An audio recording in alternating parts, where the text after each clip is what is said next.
Hello friends, my name is Alicia and I work at LACMA. Hola amigos, me llamo Alicia y trabajo en LACMA. Today I am super excited to introduce Chef Jess Wang of Goo Grocery and her mother Peggy, whom I call Mama Peggy.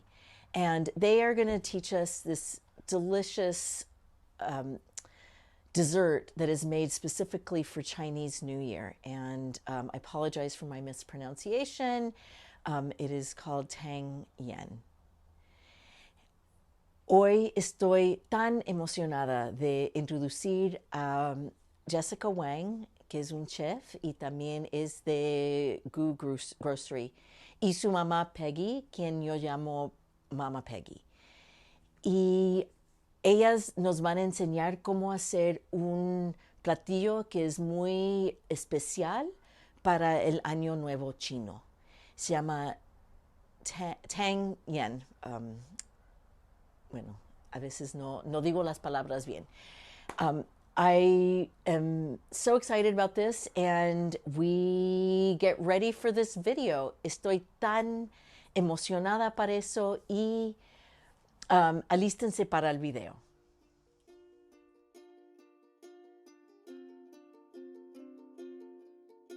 Hello, my name is Jess Wang and I'm here with my mom.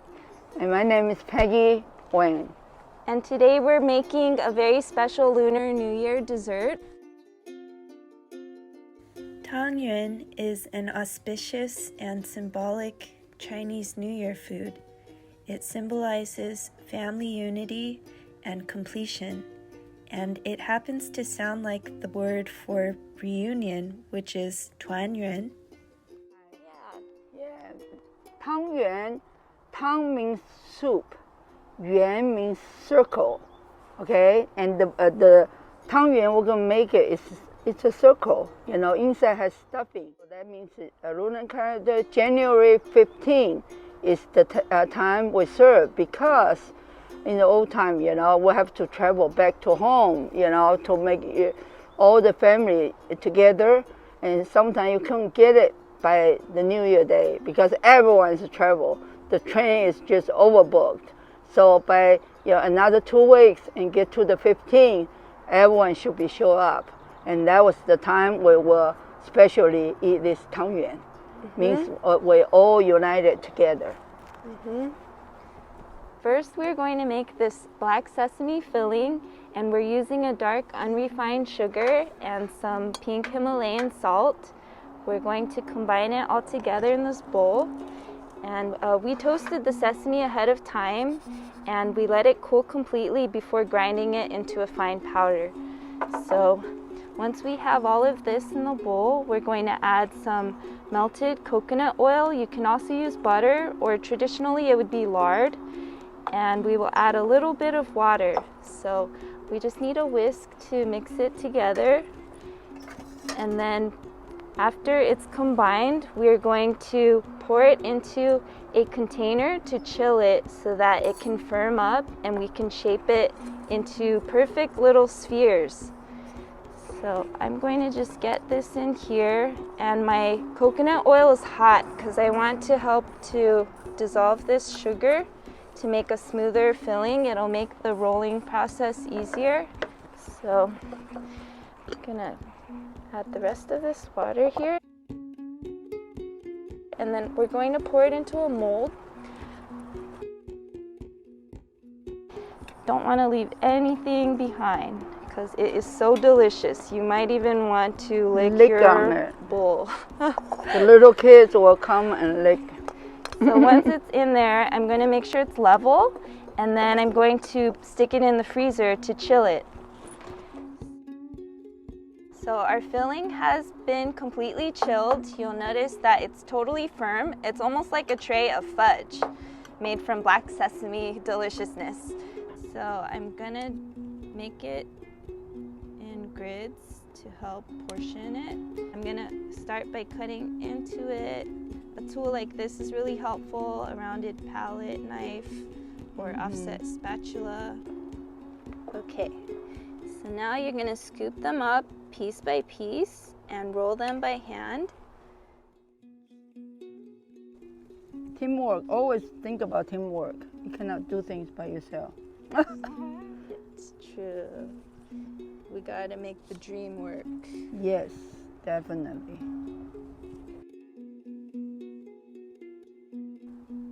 Okay, we complete 36. Yay. So now we are making the dough that we will use for the dumpling wrapper. It's made with a sweet rice flour, also known as glutinous rice flour. It's made from sticky rice, so it has a really nice chewy, bouncy quality. And in order to make the most of that quality for the wrapping technique, we're going to put hot water into the flour first to activate the starch, and it'll help with making it more elastic for the wrapping process. So I'm going to use my favorite tools here to stir in the water, a pair of chopsticks. This is water that I boiled, and I'm going to add it all in here, give it a good stir, and make sure that the edges get drawn into the center. And this will look pretty similar to a pie dough mixture if you're familiar with that, or it's kind of like when you're making scones, it'll look kind of shaggy. And you want to break up these lumps until they're a bit smaller and incorporated. And then the next step is to add some water that is cool. I'm using some room temperature water. So this is going to go in when these pieces have broken down a little bit more. I love to use the chopsticks. It reminds me that my daddy always say, one pair of chopsticks, you could go around the world. That's only the tools you really needed. You can do a lot of things with that pair of chopsticks. So we're preparing the dough now for the dumpling wrapper, and I'm going to make sure that the water is fully incorporated into this flour. And again, this is a sweet rice flour made from sticky rice. It's also known as glutinous rice. And if I need to adjust it at this stage, I can add more water as needed. And pun intended. So you know that it's done when it all holds together. There's no crumbly bits, and you can kind of feel a bit of a stretch, and you can see how this has some elasticity to it. That will be really helpful for when you're wrapping the dumplings. It'll be much easier. And in Chinese we say 让它醒, which means let it awaken. Awaken, yeah. But Americans say let it rest, you know, but Chinese look forward, so it will wake up, don't worry. So now I will cover the dough and let it rest or let it wake up in 10 minutes. I'm gonna put it aside. So now the dough has rested and woken up. I can portion it into the dumpling wrapper, and I'm going to make 36 pieces. So the way I like to break it down is cut this piece into 3, and each of those 3 pieces will make a dozen dumplings. You might start liking math by the end of this. Hopefully, we're hoping that you can enjoy it. So the whole family can get into it, you know, and can teach your kids about the math. That's what I do for the kids, you know, when they are little. If they want to join in the teaching things, I always ask them, okay, we got to have some math, basic math, you know, so you can do the thing. She's real good when she was young. Thanks, Mom. Yeah. When I was young. But you are good, even better now, you know. Well, because I learned it's not about math, it's about getting good at making something delicious. That's right. So I'm gonna roll this piece of dough that I took from that larger piece. This is 1/3 of the entire amount of dough, and I'm rolling it so that I can cut this into 12 pieces. So it's about 1 inch or 3/4 of an inch in diameter. So now it's time to combine the 2 parts that we just made. Yes. We're going to fill the dough with the sesame filling. So you want to start with a nice round piece of dough. So Roll the dough between your palms, and then you're going to make kind of a mini pinch pot. If you're familiar with ceramics, you're going to spin this around and use all your fingers and make a nice deep well to put the filling in. It should be about the top of your finger. That's how deep it should be. And then you're going to carefully pick up a piece of filling and press it in. And we're going to seal the filling in. Make sure you pinch it well. And then you're going to roll it to round it out. And have a plate or a tray ready. And this will go in the freezer, or if you're ready to eat it, you can cook these right away. Right away. So we're getting this pot of water going, and we want it to be like a few inches deep. We have a couple things that you can do as a, in the soup, right? So there's something we do. We have original is use a ginger with brown sugar. Okay, and then we will cut the ginger, Yeah. This is called 桂花. Osmanthus blossom. Okay. And that's a rose, dry rose. You don't want soup overpower the, the soup taste should not be overpower, the sesame bowl that you make, the Tang Yuan, because Tang Yuan inside is just really flavorful. Okay, there's another type of things called ya. That's only no filling, but because we use fruit to make it, so in here is have a raspberry with passion fruit. We put together and make that beautiful rainbow color.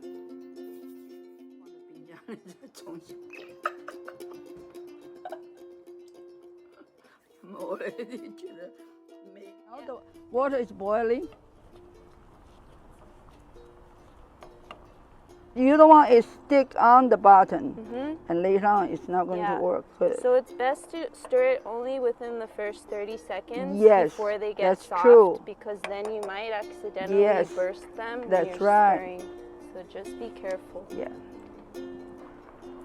And the appearance will change to a more translucent look, so you'll know when it's done, not only because it floated, but because you'll see the color of the dough will change. Yeah.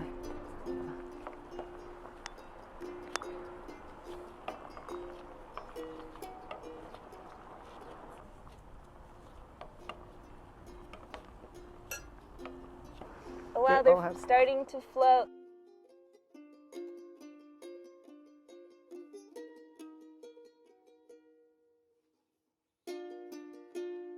So one other way that you can serve these is with a different kind of a dessert soup.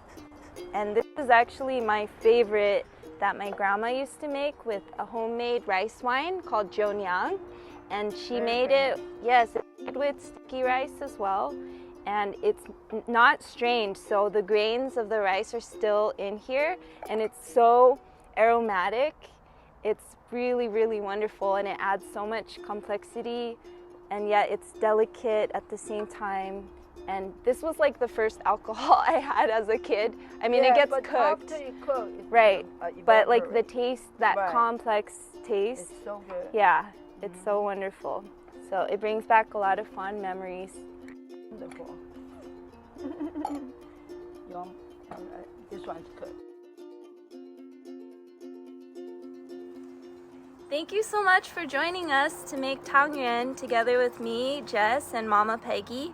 We had so much fun, and we're excited to hear how your Tangyuan turn out if you make them at home. And we hope you keep in touch with us. Bye, everyone.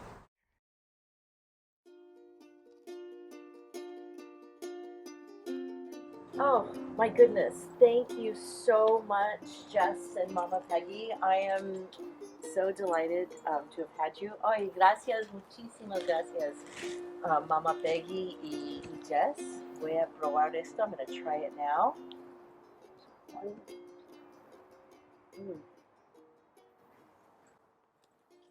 新年快乐!